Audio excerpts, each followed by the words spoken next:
Here's another angle from that valley. So that whole dormer has to be reshingled. But in order to match it up, you're going to have to do the other side of that dormer, the whole front of the roof, to bring it up and match it up again. So you pretty much have to do the bottom half at least before attempting to repair all these other brittle shingles that are up here. You're already missing. There's no way you're gonna get, it's just cracking right there.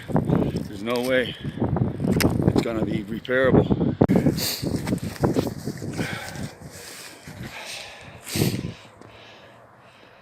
There's really no way that you can repair this valley at all. You're gonna have to redo this entire valley. It's too brittle. You're not gonna marry these up, and there's no way without breaking them all. And you can see there's countless more up there that have to be repaired, and it's just gonna be a cancer.